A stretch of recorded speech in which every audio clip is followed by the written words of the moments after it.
Diego stood before the luminous gateway, the final threshold between the realm of learning and the world of living. This time, the gateway slowly revolved, showing glimpses of the earthly life that awaited him. Mateo, Arturo, and Isabella surrounded him for a last farewell, offering a final summary of the teachings that had remade his soul. "My son," Mateo began, his voice deep and resonant, "before you go, let us review the principles one more time. This will be your treasure map. Remember, there is a thinking substance from which all things are made. A thought in this substance produces the thing that is imaged by the thought. Man can form things in his thought and, by impressing his thought upon formless substance, can cause the thing he thinks about to be created. To do this," Isabella said, her tone full of love, "you must pass from the competitive to the creative mind. Otherwise, you cannot be in harmony with the formless intelligence. And you can come into full harmony with this substance by entertaining a lively and sincere gratitude for the blessings it bestows upon you. Gratitude unifies your mind with the intelligence of the universe. You must form a clear and definite mental image of the things you wish to have, to do, or to become," Arturo added, his gaze strategic and practical. "You must hold this image in your thoughts while being deeply grateful to the Supreme that all your desires are granted. Spend your leisure hours contemplating this image. It is this process that impresses the desires upon the formless and sets the creative forces in motion. What you want will come to you through the ways of established trade and commerce," Mateo continued. "To receive your own, you must be active, and this activity can only consist in more than filling your present place. Keep in mind the purpose to get rich through the realization of your mental image. Do every day all that can be done that day," Arturo instructed, taking care to do each act in a successful manner. "Give to every person a use value in excess of the cash value you receive, so that each transaction makes for more life. And hold the advancing thought," Isabella concluded, "so that the impression of increase will be communicated to all with whom you come in contact. The men and women who practice these instructions will certainly get rich, and the riches they receive will be in exact proportion to the definiteness of their vision, the fixity of their purpose, the steadiness of their faith, and the depth of their gratitude." The three guides looked at Diego. Their work was done. "I will always be with you, my Diego," Mateo said, his eyes glistening with tears of love.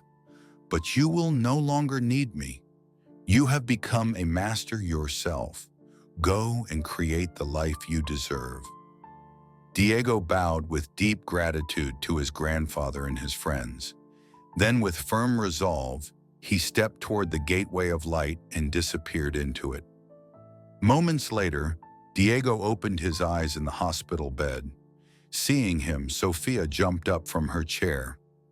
Diego reached out a weak hand and touched her arm. "Everything will be all right," he said, his voice quiet but steady. "Everything will be wonderful." Sophia was astonished by the unexpected calm and confidence in his eyes, but for the first time in days her heart felt at peace. His recovery was a quiet testament to his transformation. On the first day, he performed his breathing exercises with focus and calm. Every action was efficient. On the third day, he smiled at the nurse helping him with such sincere gratitude that she left the room with renewed energy. He was already passing on the impression of increase. In the second week, Sophia would watch with curiosity and hope as he sat with his eyes closed, a peaceful smile on his face, contemplating his mental image. And in the third week, when Leo came to visit, Diego didn't speak of his illness, but of new paintings and the colors they would discover together. He was being an inspiration. A month later, he was discharged. The small apartment seemed more dreary than ever, and Sophia was worried. "Diego, how are we going to pay for all of this?" she asked, her voice trembling. "And you can't drive anymore." He took her hand calmly. "Don't worry.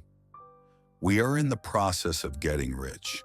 We just have to do today's work in the most excellent way, right from where we are." His first act was not a grand gesture, but a simple one. With their remaining money, he bought a small set of high-quality oil paints for Leo. He gave his son a use value, the joy and tools for growth, far greater than its cash value. Seeing Leo's joy and feeling his own reawakened creativity, Diego began to build simple wooden toys, painting them by hand with intricate, soulful designs. His first sale at a local market came with a comment from the customer about the good feeling the toys had. Soon, a small home business took shape: Soulful Toys. Sophia, no longer a partner in an endless suffering, became his partner in a creative business, handling the packaging and online sales. Their first employee was Marco, Diego's old friend. But Diego didn't just offer him a salary. He taught him the principles of the advancing man, creating a ladder of advancement for his friend to climb. 2 years later, the scene was one of tranquil beauty. In the yard of a beautiful house with a lush garden, Leo, now a talented teenager, stood at a professional easel, painting a breathtaking landscape. From the porch, Sophia watched them, her face a portrait of peace. Diego stood next to his son, their large, thriving workshop visible in the background. They had become rich. "Sometimes I still can't believe it," Sophia said, joining him. "Diego, that night in the hospital, what happened to you?" A deep smile touched Diego's lips. His gaze drifted to the boundless blue sky. "I learned," he said, "I learned that there is a science to getting rich and a science to living."